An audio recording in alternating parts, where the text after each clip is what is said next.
नमस्कार, आप देख रहे हैं महाकाल टुडे और आपके साथ मैं हूं रंजना राय। चलिए नजर डालते हैं शहर की ताजा गतिविधियों पर।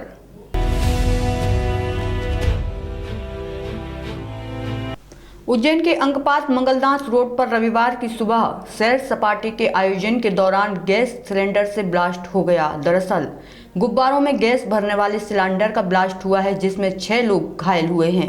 घायलों को जिला अस्पताल में उपचार के लिए भर्ती किया गया है। दरअसल आज सुबह 6-6:30 बजे के लगभग उज्जैन के अंकपात मंगलनाथ मार्ग पर एक गंभीर हादसा हो गया। यहां बलून में गैस भरने का सिलेंडर ब्लास्ट हो गया। घटना में करीब आधा दर्जन लोग घायल बताए जा रहे हैं। घायलों को उपचार के लिए तत्काल जिला चिकित्सालय ले जाया गया। ब्लास्ट इतना भीषण था कि आसपास खड़े वाहन भी क्षतिग्रस्त हो गए, वहीं जमीन पर गड्ढा भी हो गया। घटना की जानकारी लगते ही मौके पर पुलिस पहुंची और जांच शुरू की। वहीं बम डिस्पोजल स्क्वाड भी घटनास्थल पर पहुंच गई थी।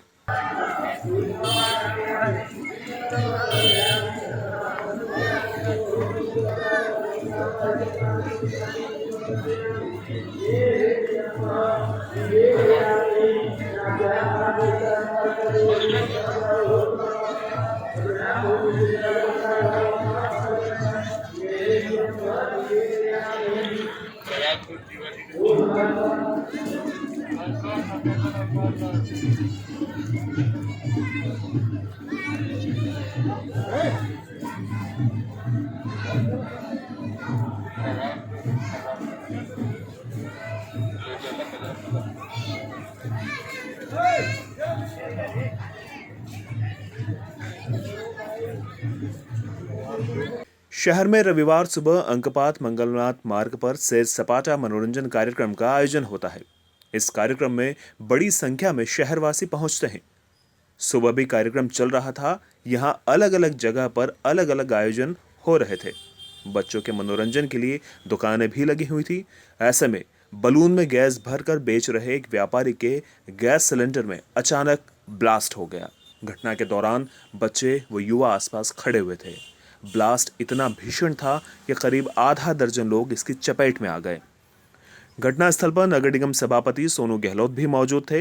ब्लास्ट के तत्काल बाद घायलों को उपचार के लिए जिला चिकित्सालय भेजा गया, जहां से एक बच्चे को गंभीर चोटें आने पर इंदौर रेफर किया गया है।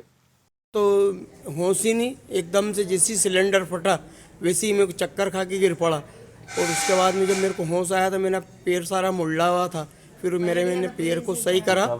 पैर को सही करने के बाद में देखा मैंने तो गैस के फुग्गे वाला जो था वो खड़ा हुआ था, ने एकदम से वो भग गया।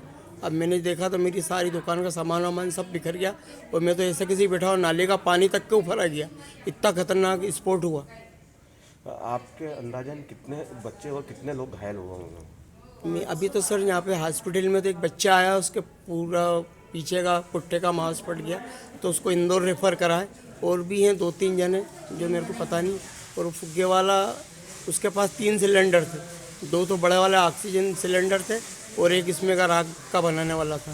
घटना की जानकारी देते हुए जीवाजीगंज सीएसपी ने बताया कि घटना के दौरान हमारा बल यहां लगा था। उनके द्वारा सूचना मिलने पर तत्काल घटनास्थल पर पहुंचकर लोगों को उपचार हेतु अस्पताल रवाना किया गया है। कर्ताओं की ओर से तो मुझे कोई सूचना नहीं मिली, लेकिन चूंकि मेरे कार्यक्षेत्र का जीवाजीगंज थाना लगता है और उसका बल यहाँ मौजूद था, उन्होंने ही मुझे घटना की सूचना दी और अपने पुलिस वाहन से घायल बच्चों को अस्पताल भेजा है।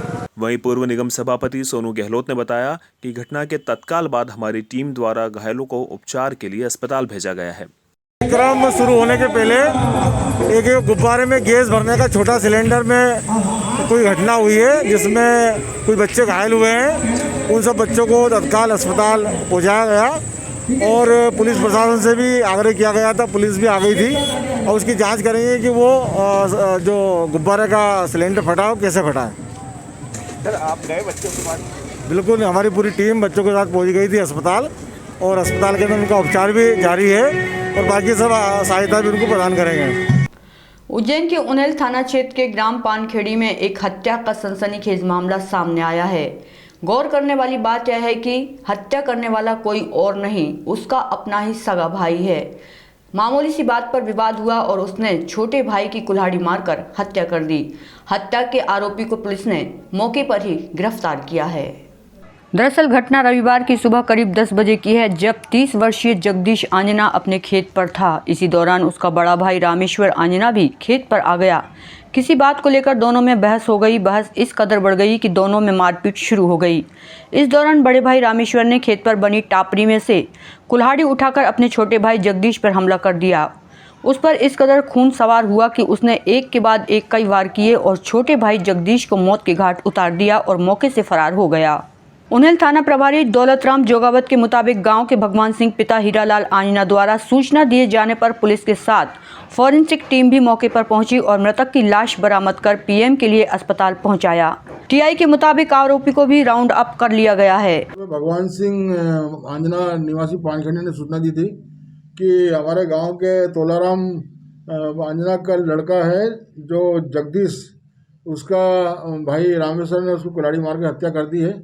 और जिसकी सूचना पर हम मौके पर गए, जहाँ पे उससे देखा कि जगदीश पिता तोलाराम उम्र 32 साल की लाश मृत अवस्था में पड़ी है और गर्दन पर घाव थे और वहाँ कुल्हाड़ी भी पड़ी थी जो खून से लथपथ थी। और पुलिस ने मौके की कार्रवाई कर अपराध 302 कायम कर लिया है और मुलजिम जो रामेश्वर था उसको राउंड अप कर लिया है। प्रारंभिक पूछताछ में पता चला है कि दोनों भाइयों में आपस में अक्सर झगड़ा होता रहता था। छोटे भाई का हत्यारा बड़ा भाई शादीशुदा है। उसकी पत्नी पिछले 4-5 सालों से मायके में है, जबकि मृतक छोटे भाई जगदीश की अभी शादी नहीं हुई थी। वहीं पिता तोलाराम आंजना की उम्र करीब 75 साल है। घर के कामकाज को लेकर अक्सर दोनों में विवाद होता रहता था। हालांकि पुलिस मामले की ओर बारीकी से पड़ताल कर रही है। ये खेत पे रहते थे, सुबह कोई झगड़ा हुआ होगा तो उसने बड़े भाई ने छोटे भाई को कुल्हाड़ी मार के हत्या कर दी। जो मरा उनका नाम क्या है? उनका नाम जगदीश। मारा उसने रामेश्वर ने। मृतक की उम्र क्या है? करीबन 32 साल 35 साल लगभग। आपको कैसे पता चला कि ये सब हंगामा हुआ था? उनके पिताजी ने आके बोला हमें गांव वालों को। अच्छा, तो आपने क्या किया? हमने जाके चौकीदार के साथ जाके फिर देखा हुआ तो मरा हुआ पड़ा था।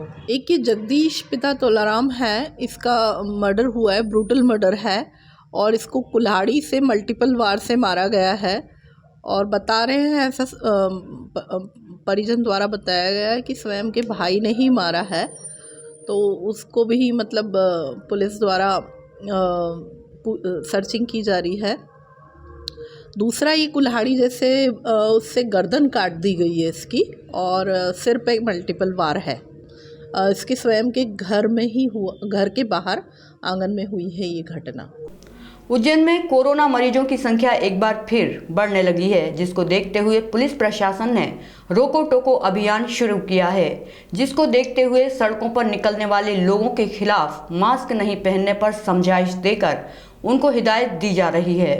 उज्जैन में प्रतिदिन कोरोना मरीजों की संख्या बढ़ने लगी है, जिसके बाद जिला प्रशासन ने सड़कों पर बिना मास्क घूमने वालों पर कार्रवाई करने के निर्देश दिए हैं।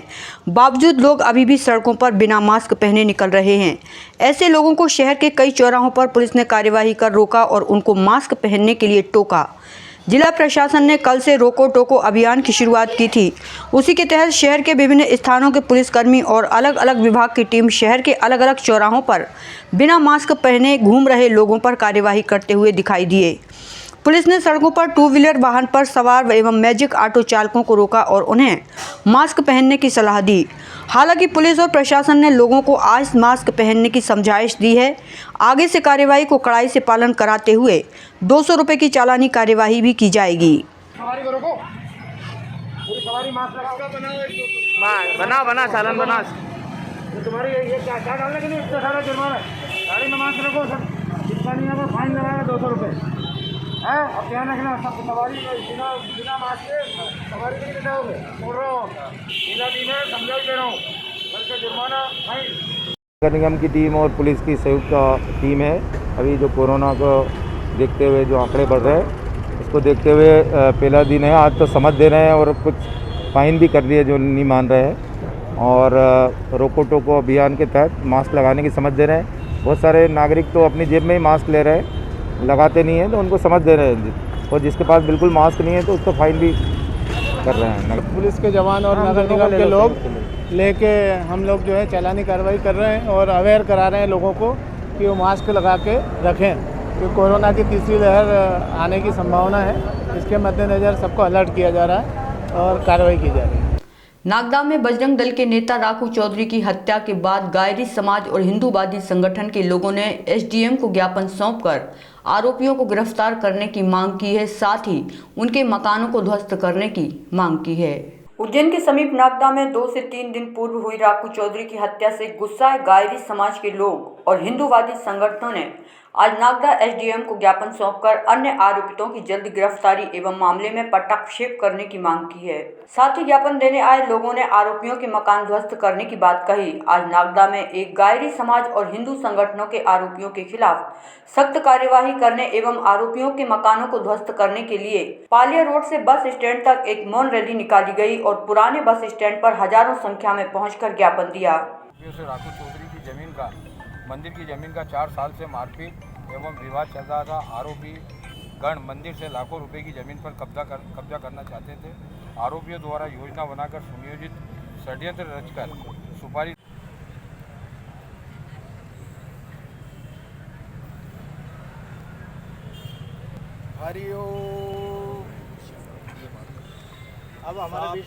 यहाँ बड़ी संख्या में उपस्थित लोगों ने आरोप लगाते हुए कहा कि पुलिस द्वारा आरोपियों को बचाने का प्रयास किया जा रहा है और केस में ढिलाई बढ़ती जा रही है। आज रैली के रूप में ज्ञापन देने निकली भीड़ से एक बार फिर नागदा माहौल गर्मा दिया। यहाँ गायरी समाज ने मांग की कि इस मामले में जितने भी दोषी हैं उनको जेल की सलाखों के पीछे पहुंचाया जाए। बस स्टैंड पर गायरी समाज और अन्य हिंदूवादी संगठन के लोगों ने 2 मिनट का मौन रखकर राखू चौधरी की आत्मा की शांति के लिए प्रार्थना की। हाई कोर्ट के आदेश के दौरान आरटीओ विभाग ने ऑटो रिक्शा चालकों के खिलाफ निरंतर कार्यवाही जारी की है। दरअसल टावर चौक पर आरटीओ विभाग के उड़नदस्ते ने ऑटो रिक्शा चालकों को रोका और उनके परमिट और फिटनेस की जांच की है।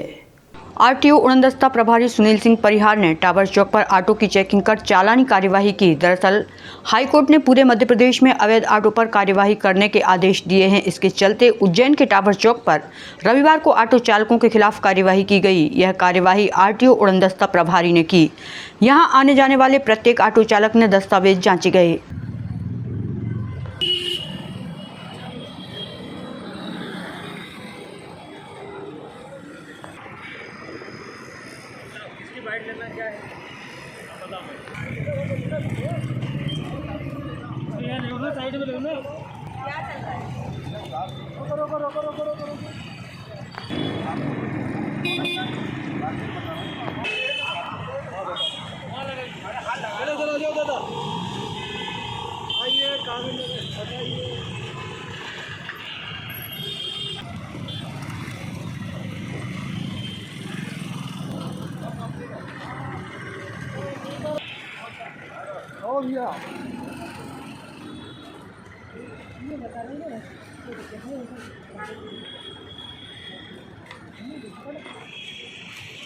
यहां आने जाने वाले प्रत्येक ऑटो चालक से दस्तावेज जांचे गए। दस्तावेजों में परमिट, फिटनेस और बीमा जांचे गए हैं।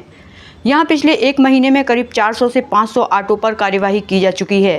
कागज में परमिट, फिटनेस, बीमा, जो भी अवैध संचालित वाहन उनके खिलाफ कार्रवाई की जाएगी।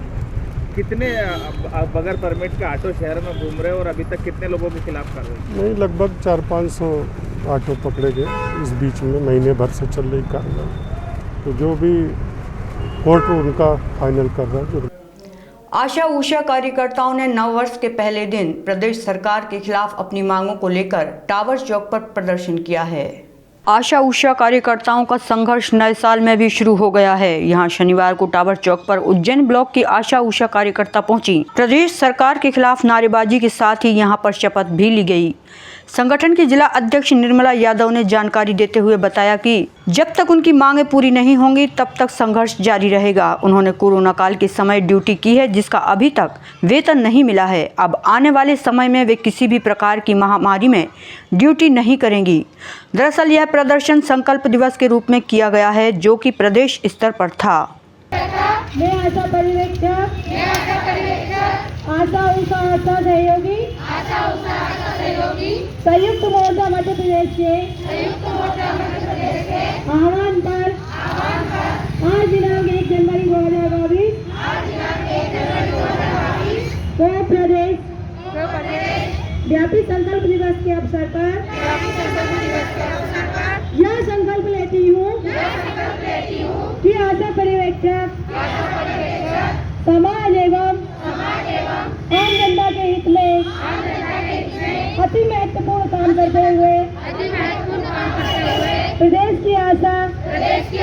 एवं आशा सहयोगियों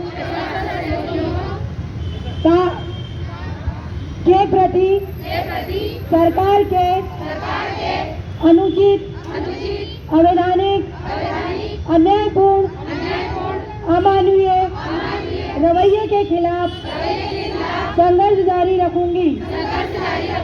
आज नए वर्ष के दिन एक जनवरी को हम लोग यहाँ पे सभी आशा कार्यकर्ता उज्जैन ब्लॉक की इकट्ठी हुई है और हमारा जो ये संकल्प दिवस है आज पूरे प्रदेश लेवल पर है। और हमारा जो संकल्प है ये है कि भाई जब तक हमारी मांगे पूरी नहीं होगी हम आंदोलन जारी रखेंगे, संघर्ष जारी रहेंगे। शिवराज मामा से हमारी मांग है कि हमारे जो मांगे हैं निश्चित वेतन, एक न्यूनतम वेतन और निजीकरण, मतलब निश्चित हमको एक कर्मचारी का दर्जा दिया जाए, उसके लिए हम लोग आज यहाँ पर एकत्रित हुए हैं टावर चौक पर। और हमारी जो लक्ष्मी कौरव दीदी हैं प्रदेश अध्यक्ष और हीरा देवी चंदेल, उनके नेतृत्व में हम लोग संकल्प दिवस मना रहे हैं।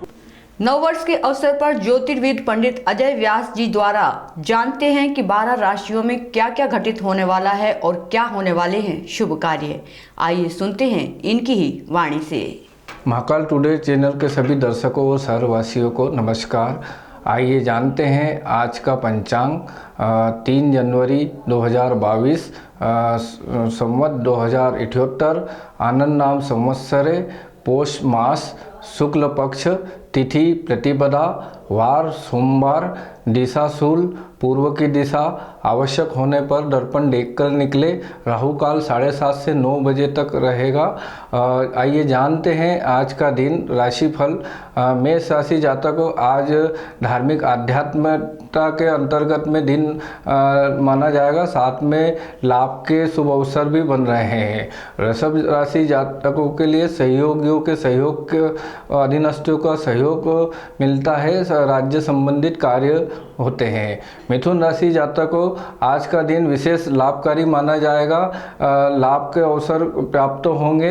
कर्क राशि स्वास्थ्य संबंधी समस्याएं बनी रह सकती है। सिंह राशि जातकों के लिए आज का दिन घर परिवार सुख समृद्धि के लिए विशेष रूप से माना जाएगा। कन्या राशि जातकों के लिए आज का दिन भूमि प्रॉपर्टी से संबंधित लेन देन संबंधित कार्य होते हैं। तुला राशि जातकों के लिए अधीनस्थों के सहयोग के साथ में संतान पक्ष और दाम्पत्य जीवन सुख समृद्धि के रूप में देखा जा सकता है। ऐसे ही वृश्चिक राशि जातकों के लिए आज का दिन परिवार सहित शिक्षा और विद्यार्थियों के लिए एक अच्छा दिन माना जाएगा। मकर राशि जातकों के लिए खर्चे व्यय बने हुए रहते हैं, पारिवारिक सहित यात्राएं के योग बनते हैं। कुंभ राशि जातकों के लिए मान सम्मान प्रतिष्ठा के अंतर्गत में लाभ के योग जाने जाएंगे। इसी प्रकार मीन राशि जातकों के लिए राज्य संबंधित पिता पक्ष से जुड़े कार्य संपन्न होते हैं। ये थे आज के राशिफल। आपका दिन शुभ मंगलमय हो। नमस्कार। आज के अंक में यहीं तक, अगले अंक में फिर मिलेंगे। तब तक आप बने रहिए महाकाल टुडे के साथ।